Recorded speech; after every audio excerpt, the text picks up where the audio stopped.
Está na hora do Café Missioneiro, até às 2 da tarde. Acompanhe a sua revista diária da Novos Horizontes com o jornalista e comunicador Fábio Della Rui.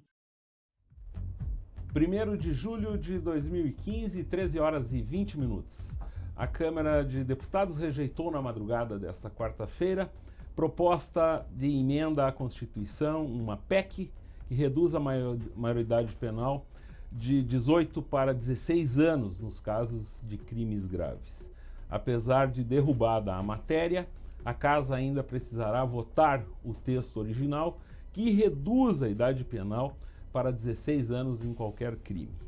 De acordo com o presidente da Câmara, o senhor Eduardo Cunha, do PMDB do Rio de Janeiro, a votação deverá ser retomada na próxima semana ou depois do recesso parlamentar de julho. Se a matéria for rejeitada outra vez, a proposta será arquivada. No Café Missioneiro desta quarta-feira estão aqui comigo o juiz de Direito e professor universitário, o senhor Luiz Carlos Rosa, e o coordenador do curso de Psicologia da URI, professor José Vicente de Alcântara. O tema é justamente a redução da maioridade penal, que embora essa primeira parte tenha sido rejeitada na noite de ontem, na madrugada, ainda tem muito pano para manga, e como eu expliquei há pouco no comecinho do programa. Na próxima sexta-feira, essa questão será tema de um debate promovido na Universidade pela Comissão de Cidadania e Direitos Humanos da Assembleia Gaúcha. Então o programa de hoje funciona mais ou menos como um aquecimento para esse debate que acontece a partir das 7h30 da noite na URI, no prédio 13, nessa sexta. Muito boa tarde, então, senhores. A gente já, antes de começar o programa, já esquentou a nossa conversa aqui, tratando dessas questões. A gente vai ter que tentar organizar um pouco a conversa, porque a gente sabe que é um tema deveras palpitante e passível de diversas abordagens, de diversas análises. Eu vou estabelecer aqui no nosso ponto de partida alguns pontos assim. Os meios de comunicação, o meio acadêmico, praticamente todas as pessoas que eu ouvi, para não dizer todas, se posicionaram contra a redução da idade penal. Por outro lado, familiares de pessoas atingidas por questões de violência provocadas por menores são os primeiros a se manifestar. O que você faria se tivesse um familiar que fosse morto por um jovem de 16 anos, sabendo que esse não ficaria muito tempo preso, vamos dizer assim. Claro que a gente sabe todas as questões que envolvem aí a maioridade penal. Outros publicam em rede social, imediatamente, já desde a madrugada, imagens imagens chocantes de jovens empunhando diversas armas, se convidando para irem para a casa das pessoas, ou dizendo, aí deputado, tamo junto, como se utiliza hoje em dia. Então, a partir dessas premissas aqui, eu dou boa tarde para vocês, agradecendo já de antemão a presença e da gente conseguir ter essa espécie de instantaneidade aqui no Café Missioneiro, trazendo dois especialistas nos seus segmentos. Muito boa tarde, professor. Boa tarde, juiz. Quem começa? Pode ser eu? Muito bem. Então tá. Bom, boa tarde, Fábio e ouvintes aqui, né, desse prestigiado programa. Nós tivemos essa primeira votação na Câmara dos Deputados. Seriam necessárias duas rodadas pela Câmara, mais 2 pelo Senado, quer dizer que a coisa não terminaria por aí também, né? Essa foi uma primeira proposta que foi votada, que é uma proposta mais branda, né? Uma proposta mais branda. Imagina-se que a proposta mais severa, que irá à votação ou antes do recesso ou depois do recesso, tem o mesmo destino, porque por lógica, né, essa era uma proposta que foi colocada como um paliativo pelas próprias pessoas que propuseram essa redução da maioridade penal. Então foi votado, não foi aprovada, né, nessa primeira instância.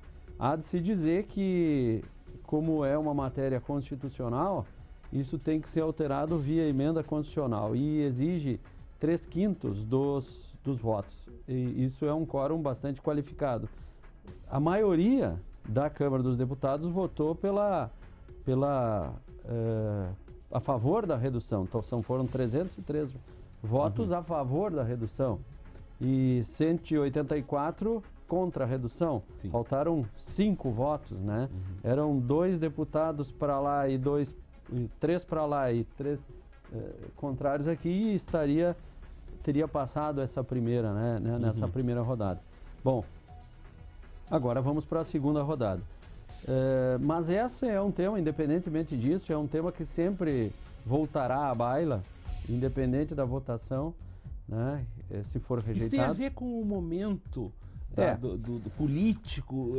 Isso volta nesses momentos? Nós estávamos conversando antes aqui, antes de entrar no ar, né, que nós tivemos vários pronunciamentos, vários debates, várias falas de autoridades, de pessoas da comunicação, de pessoas do meio universitário, e acho que 80%, 90%, todas pregando pela não redução da maioridade penal, né?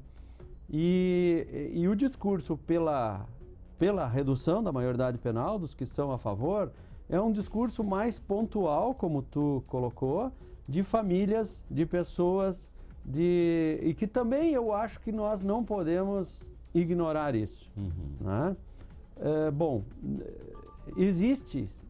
nós entendemos, os juízes do Estado do Rio Grande do Sul, isso foi uma posição extraída numa reunião no Conselho Estadual da Infância, de que o ECA precisa de alterações. É ululante que precisa de alterações.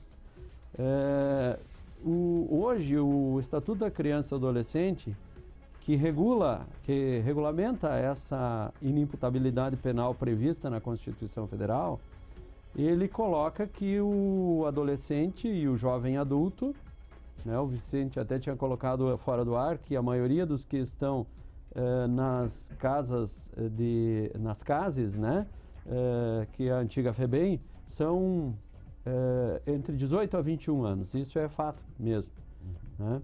Mas o ECA, então, ele prevê que o adolescente ele pode ficar no máximo no cumprimento, independente do crime que for, do ato infracional que for, 3 anos. E eu acho que isso é um problema, uma excrescência que deve ser corrigida. Isso é uma posição já nossa, dos juízes do Estado do Rio Grande do Sul, que o ECA deverá ser alterado para aumentar o tempo de cumprimento da medida socioeducativa. Ficaria até 24, 25 anos? A princípio até 25 anos, que é a nossa proposta, né, para crimes hediondos. Então, isso acho que eliminaria essa excrescência que a gente tem de, daqui a pouco, um adolescente cometer um crime, um ato infracional gravíssimo, de repercussões muito severas, e ele permanecer 3 anos. Tão somente, embora que 3 anos, nesta fase da vida, é muito tempo. Para quem tem 18, para mim que tenho 50, eu estava falando num debate ontem, para mim que tenho 50 anos, 1 ano, eu não vejo passar. Nós estamos em julho e nós, já foi. Ontem de noite eu conversava com um amigo, a gente estava dentro d'água na piscina ontem, mais ou menos a sensação. Então é essa. É para quem tem a idade que nós temos. Agora, para um adolescente, 1 ano demora uma eternidade para passar. Eu acho que esse discurso da redução da maioridade penal, ele é muito simplista, né? Ele esquece de outras várias coisas que deveriam de ser uma política de Estado e se acha que vai se reduzir a maioridade penal simplesmente com um canetaço, com a redução da idade. Isso não é verdade, não funcionará. Eu vejo com tristeza isso, porque nós, hoje, eu te digo isso, se nós tivermos uma criança que sofreu um abuso sexual, se nós tivermos uma criança que tem pais drogaditos, que tem pais alcoólatras, que sofreu todo tipo de violência, se nós tivermos que encaminhar essa criança para que ela não chegue nesse ponto de depois de formar uma personalidade, de formação de personalidade adequada, que ela não chegue no ato infracional, nós não temos uma estrutura adequada para isso. Então a questão de redução da criminalidade passa necessariamente por investimentos pesados na área da infância, né? De políticas públicas. Essa ideia mágica que se tem que a criminalidade vai diminuir reduzindo é totalmente falsa. Isso aí não vai funcionar com certeza. Isso já tem pesquisas em outros países que adotaram que não deu certo. O professor Vicente, boa tarde. O desafio, então, da nossa sociedade é educar os jovens num período de grande transformação, que é a adolescência, e não passa de forma alguma pela punição. Boa tarde. Pegando esse assunto, né, eu tenho aí, estou completando esse ano 25 anos, né, de prática, né, ou seja, a prática... Microfone. Aí? Deu? Deu? Ok? Ok? Vamos lá. Então tá, vamos lá. Boa tarde. Boa tarde. Boa tarde a ti e aos teus ouvintes, né, desse prestigiado programa, como falou o Dr. Luiz Carlos. Eu falava então, né, que eu tenho 25 anos de prática clínica, com crianças e adolescentes também, e aí uns 16 anos de docência, né, no campo da psicologia do desenvolvimento.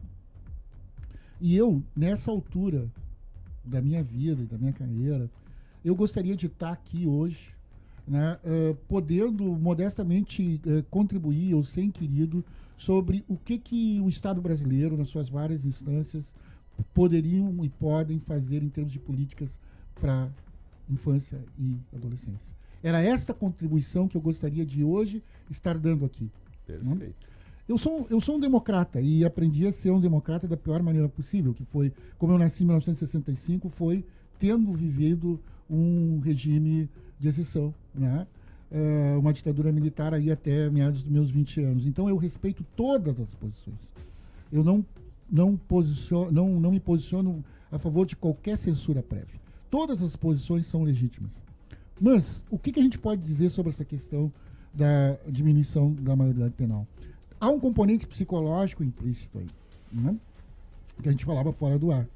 Então, as pessoas que sofreram, né, com os atos infracionais desses adolescentes, elas têm o direito e até é saudável subjetivamente que elas sintam ódio e um desejo de vingança, né?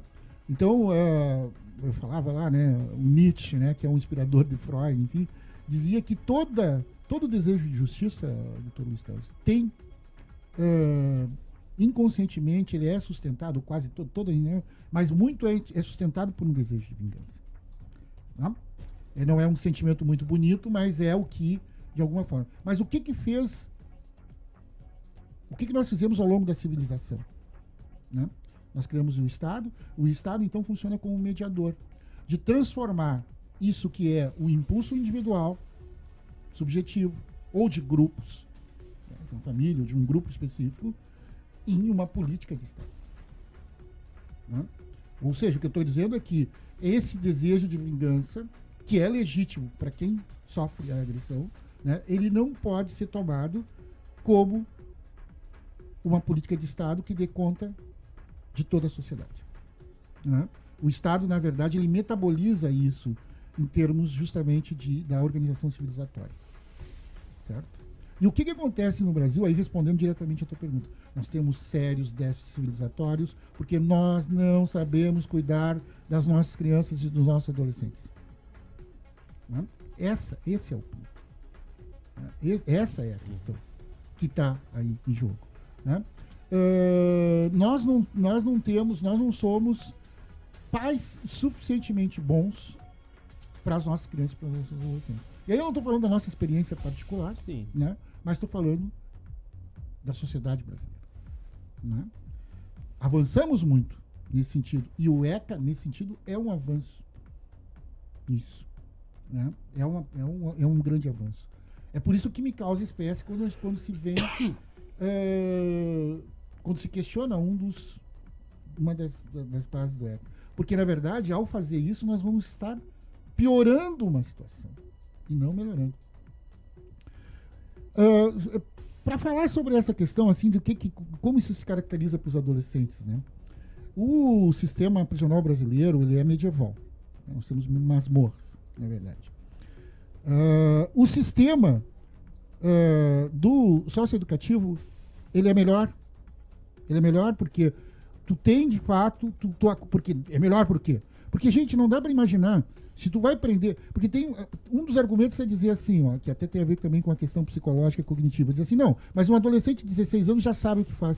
Gente, mas do ponto de vista cognitivo, uma criança de 7 anos já é capaz de identificar o... Eu queria colocar nesse ponto da sua fala uma questão. A erupção dos hormônios, por exemplo. A gente falaste antes que com 50 anos a gente se dá conta de outras coisas. Eu me dei conta, um pouco antes dos 50 anos, que eu não era indestrutível, que eu não era imbatível.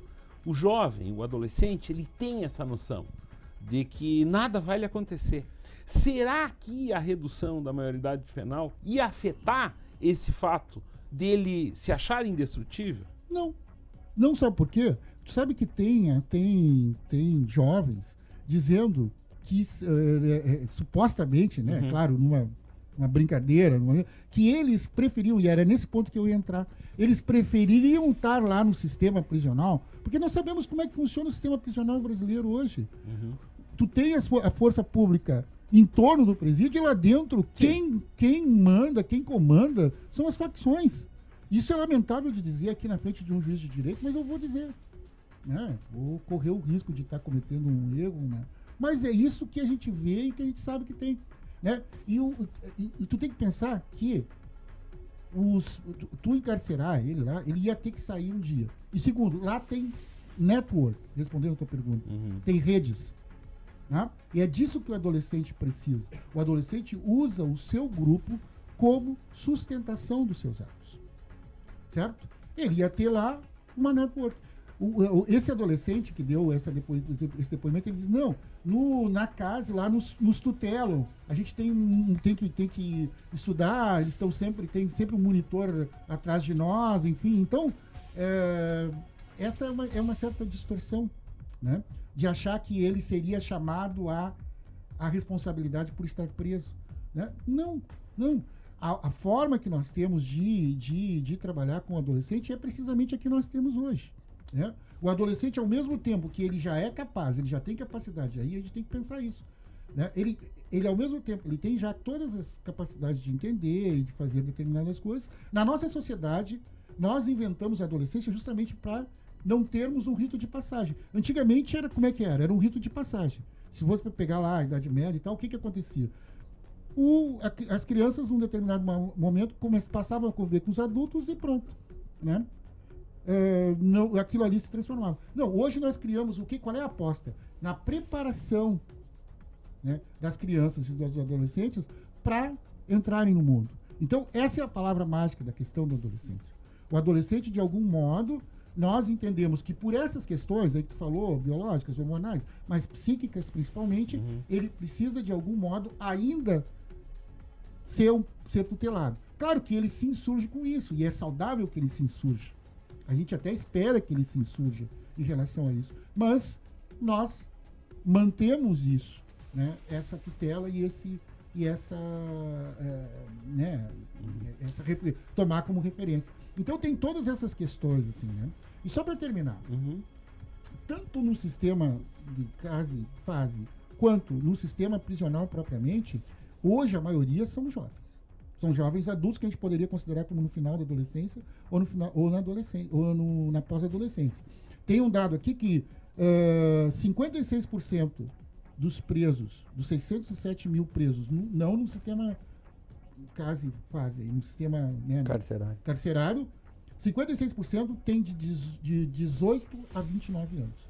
Isso os situa no final da adolescência e na pós-adolescência. Então, isso que se clama é o que já está acontecendo, de certa forma. Né? De certa forma. O que se quer ainda acrescentar aí, sei lá, o governo fala em termos de 30, 40 mil, dessa faixa aí dos 16 aos 18. Se quer acrescentar, então, 30, 40 mil a esses 56% de 607 mil, eu sou ruim de fazer conta de cabeça, que já estão lá. Então, essa é a perspectiva que a gente quer para a juventude brasileira. Né? É isso que a gente tem que se perguntar. Respeitando, volto a dizer, as pessoas que clamam por justiça e por vingança, né? Por terem sido prejudicados por esse jovem. Professor e juiz Luiz Carlos, o certo e o errado é algo meio subjetivo, né? Bem subjetivo, né? A gente discutiu, o país discutiu, o país vive essa discussão, e eu faço parte do grupo de pessoas, vamos dizer assim, que eu me preocupo que uma lei ela teria que ser construída de uma forma sólida. E para ela ser construída de uma forma sólida, quais seriam os elementos? O senhor colocou a questão da experiência de alguns países que tiveram essa redução, e eu gostaria de saber o que aconteceu nesses países e tentar imaginar se isso iria funcionar aqui. Qual seria, vamos dizer, claro que também daí de uma forma quase que subjetiva, a saída? E voltando a dizer, porque eu acho que ainda, assim, um ouvinte aqui, nosso agora nesse momento, que busca num bate-papo como o nosso, uma forma de pensar sobre a sua realidade, né, do familiar, como foi citado aqui, do familiar atingido por uma situação de violência originada de uma ação de um jovem.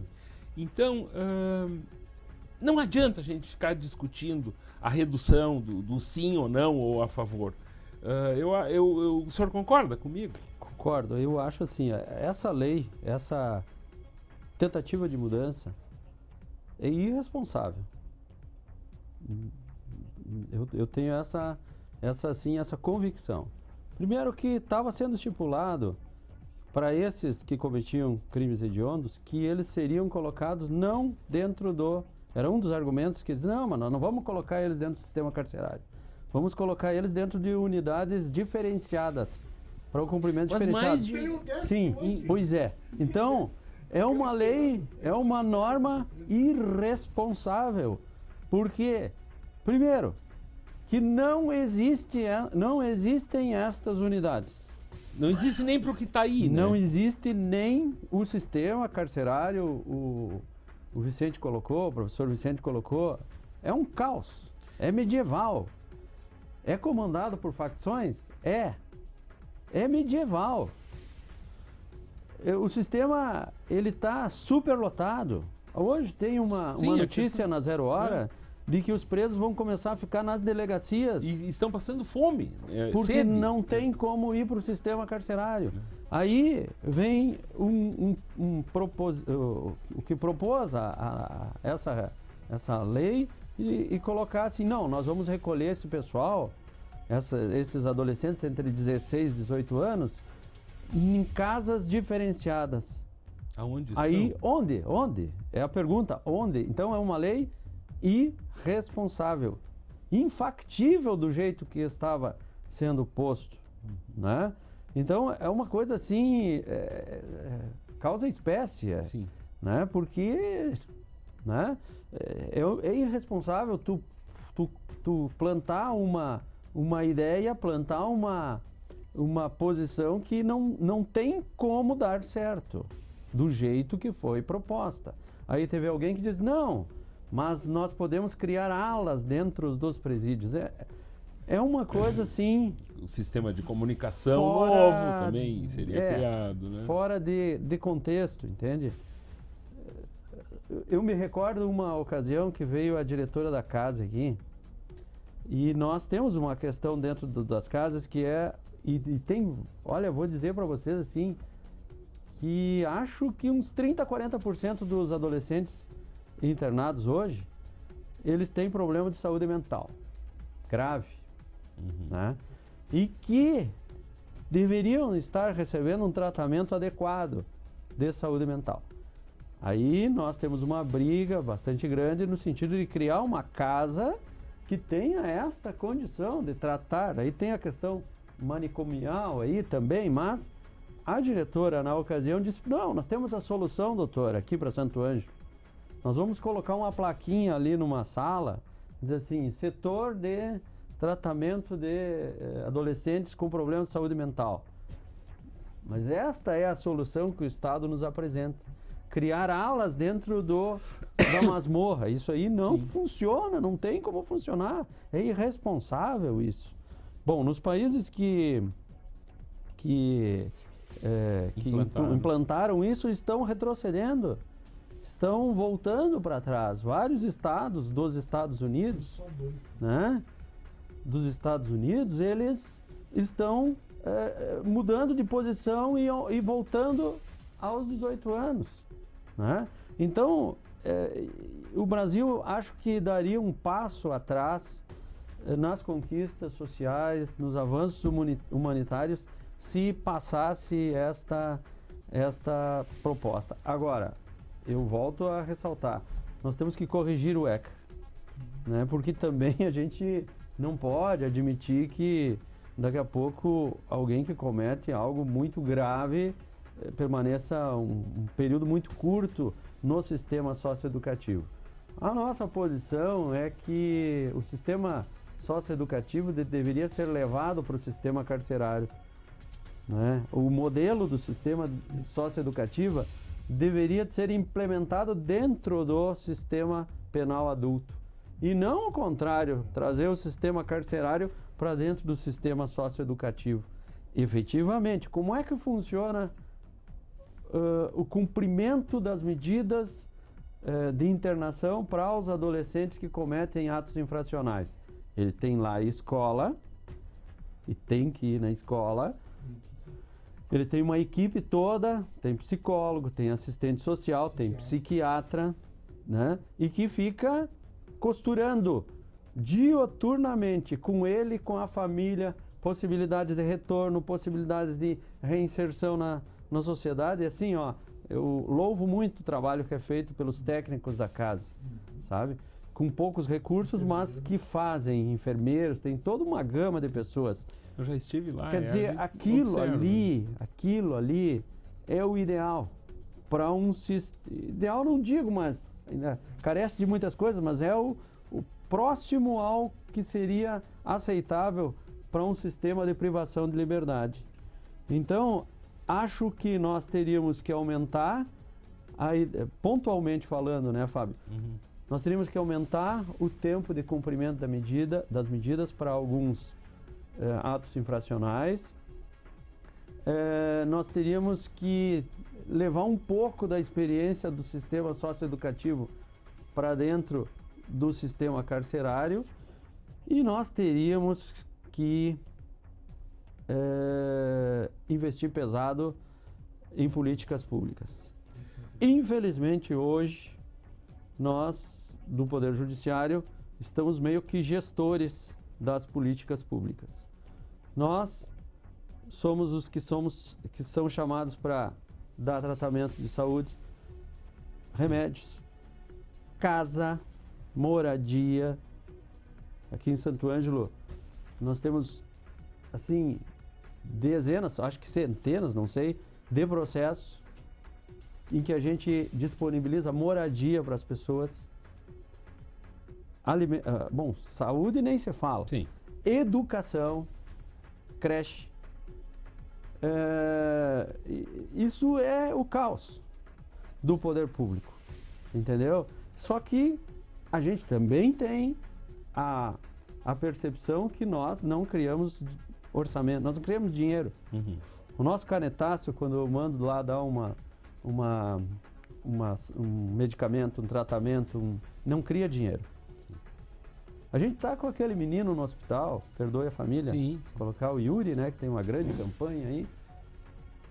Um tratamento ali custa muito, não sei, 40, 50, 60 mil por mês, né? E que o Estado teria que bancar para ele e para todos os outros que têm a mesma situação, né? Agora, é nós que damos as ordens e que se faz cumprir. E isso a gente está fazendo com saúde, educação, moradia, e nós estamos dentro de um caos nessa questão das políticas públicas aí. Teve uma ação, só para terminar, uma ação proposta pelo Ministério Público aqui em Santo Ângelo para adotar a rede de psicólogos.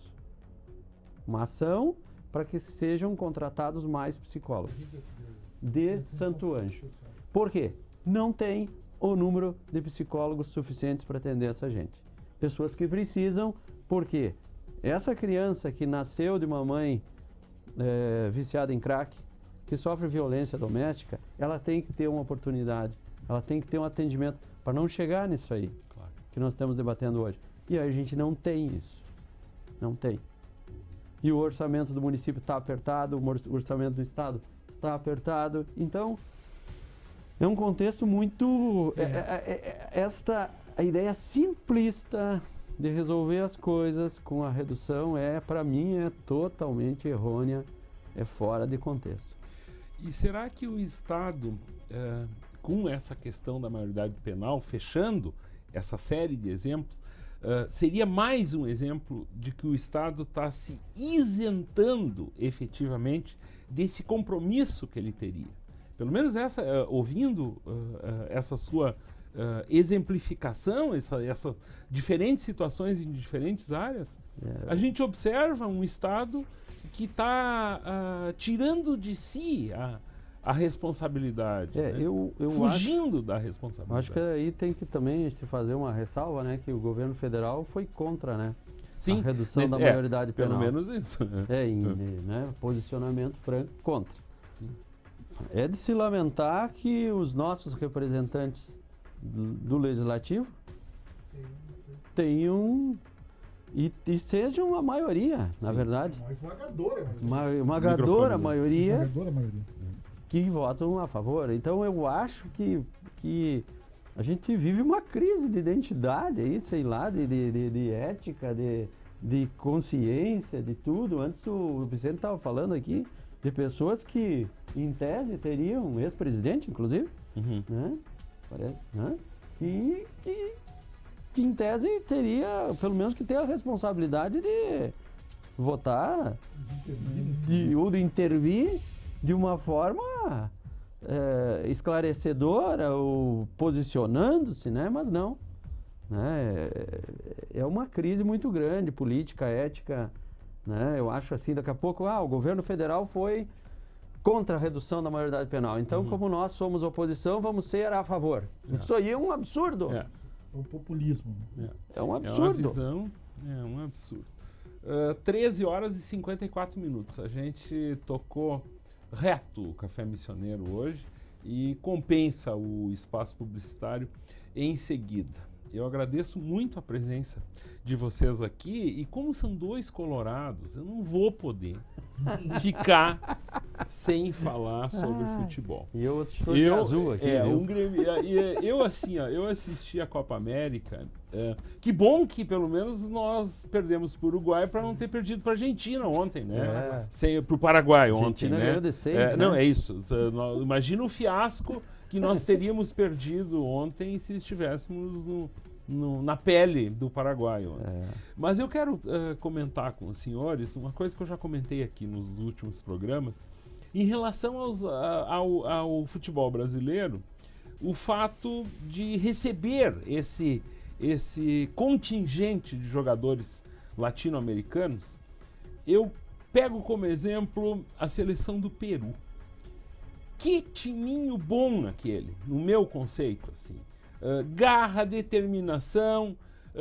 O Paraguai até demonstrou um pouco isso ontem. Tava levando de 5-1 e estavam lá lutando. Até a última jogada, que foi uma falta batida pelo Paraguai, a gente via no semblante do jogador coisas que a gente não enxerga no jogador que veste a camisa da seleção brasileira. Os senhores concordam comigo? Olha, nós já viemos aqui logo depois da Copa. Da Copa, e eu já tinha te falado sobre isso, né? E aí, não sei se tu te lembras que eu falei da forma como é organizado o futebol brasileiro e de que são essas figuras arcaicas, né? Pessoas que parecem que saíram da República Velha, né? Foram abduzidos de antes de 1930 e caíram, né? E que organizam o futebol brasileiro. Salvo as exceções que só confirmam a regra, né? E aí eu falava do Zé Maria Marim, né? Que foi um cara que teve uma participação lamentável, inclusive na morte do Vladimir Herzog durante a ditadura, enfim. E eu te dizia, né? Pois é, o cara hoje, depois, né? Onde é que ele está hoje, né? Claro, ele tá vendo o sol nascer quadrado. Claro, não é numa prisão que nem a gente estava escrevendo aqui anteriormente, né? Numa prisão suíça, mas ele está, não é numa masmorra brasileira, sim, mas ele está vendo o sol nascer quadrado. Quer dizer, eu acho que isso é o sintoma do que seja o futebol brasileiro enquanto instituição. Eu não coloco a culpa no jogador. Eu acho que o jogador é o último elo da corrente, né? O futebol brasileiro, como tudo nesse país, tem que se reinventar, né? Nós temos que nos reinventar, nós temos que pensar outras formas. E aí isso tem a ver com a reorganização, né, do futebol. Então, eu não me surpreendi com o resultado da Copa, né? Sim. Então, o próprio Dunga, né, ele representa essa coisa de velho, de arcaico, apesar de ser, né, um colorado e tal, né, e de rançoso que tem o futebol brasileiro, né? Nós não avançamos. Nós não avançamos, nós não aprendemos com a derrota, né? O que é um sério sintoma, né? Né? Se a gente não aprende com o sofrimento, com o revés, essa é a pior das patologias, né? Eu acho que a batata esquentou na mão do Dunga, né? Porque ele pegou uma situação terrível, foi aquela eliminação do Brasil daquela forma para a Alemanha, né? 7-1, vexatória, vai ficar no resto né? Tentou, acho eu, trazer outros jogadores, né? Eu acho que falta um pouco de espírito para isso, né? Eu vejo assim o D'Alessandro no Inter, né? Eu sou um apaixonado pelo Inter, e sou suspeito de falar, né? Eu vejo o D'Alessandro, ele encarna uma coisa impressionante, né? Ele puxa muito, ele dá um exemplo para os outros. Ele agora estava lesionado e todos os outros de folga aí, que o Inter deu uma folga de 4 dias, ele foi treinar lá com os juvenis. Isso não foi história, lorota, foi mesmo, né? Ele chama a atenção de todos no Inter, ele encarna aquele espírito. Quando ele está em campo é um outro sentido. Numa partida importante é um jogador que se sobressai. Mas isso falta na seleção brasileira. Não tem essa pessoa que seja isso. Esses latino-americanos, os peruanos, os paraguaios, eles estão nos dando esse exemplo. Ele é sanguinário, né? Ele é um sujeito que encarna. O cara sai daqui com, sei lá, hoje os jogadores brasileiros estão saindo daqui com 12, 14, 15 anos para a Europa. Eles vão para a Europa, né? E o futebol europeu é altamente especializado. Eles são treinados a correr nas alas, né? Pode ver que quase todos eles são. Então, na verdade, se tu não tem um trabalho de base, né? De novo, né? Se tu não tens um trabalho de base, se tu não tem isso não vai acontecer milagre. Você sabe que na Alemanha, na Alemanha tu tem uma confederação que dá dinheiro para as federações. Sabe para que eles dão dinheiro? Para fazer campos de futebol. Né? E aí, então, isso é transmitido. Tu sabe quantos campos de futebol a CBF construiu? 3. Sim. Todos lá na Granja Comari. E aqui... O dinheiro é dado, o dinheiro que é passado, repassado da confederação, é repassado diretamente para o presidente da federação e ele não tem que prestar conta desse dinheiro. Então, disso aí, o que vai se produzir disso aí? Os nossos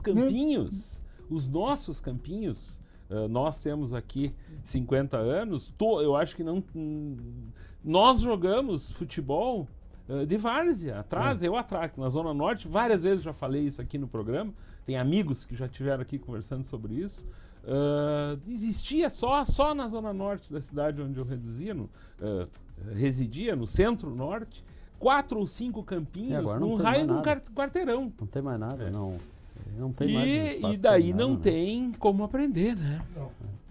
Eu agradeço a presença de vocês. Hoje tem jogo, né? Eu gostaria só de colocar o seguinte. Vamos lá, Luiz Carlos. Me perdoem. Mas claro. Nós estamos organizando aí no nosso consulado a ida dos nossos sócios aqui para o Inter e Tigres, né? No dia 15/7. Então, assim, ó, orientação para quem não tem ingresso, para quem vai abrir a venda de ingressos, que deve se esgotar em meia hora, mais ou menos, no dia 6 para os sócios, e tem a possibilidade de aquisição na área VIP da construtora. Nós estamos indo com 2 ônibus, ainda temos umas 15 ou 20 vagas ali para quem conseguir o ingresso e quiser ir com nós aí. Contatos? Contatos é João Veiga, na Eletrônica Veiga, aí, que é o que está organizando a lista. Eu tinha vontade de fazer uma doação, mas eu queria mesmo era vender, porque eu sou gremista. Eu queria falar isso aqui em público aqui.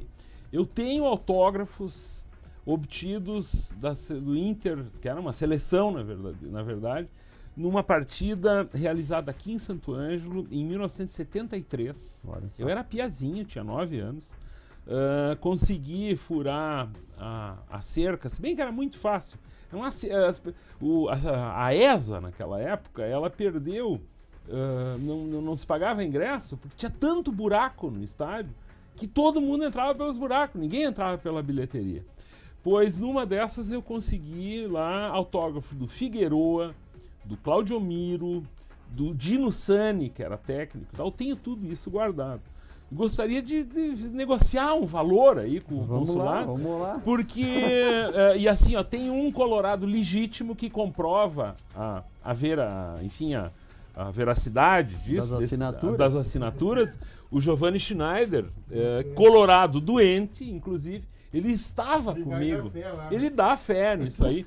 E é incrível. Não, e o mais incrível foi o seguinte: meu velho pai, eu cheguei em casa, isso foi um sábado de tarde, o jogo era no domingo. Eu consegui os autógrafos no treino. Cheguei em casa, mostrei aquilo, eu digo, eu vou botar fora, é o gremista, né? E o pai imediatamente pegou aquilo e disse, daqui a 30 anos tu vai se lembrar que eu guardei isso aqui e deixei escondido. E encontrei isso há algum tempo. Estavam lá guardados esses autógrafos aí, uns 10, 15 autógrafos. Então está à disposição, vamos negociar. Vamos eu lá. Quero ver porque daí fizemos negócio aqui. Tá bom. Muito bem, senhores, eu agradeço a presença de vocês, o Café Missioneiro fica por aqui. E agora são 2h03, nós voltaremos amanhã. Boa tarde. A melhor, seu rádio. Novos Horizontes. FM.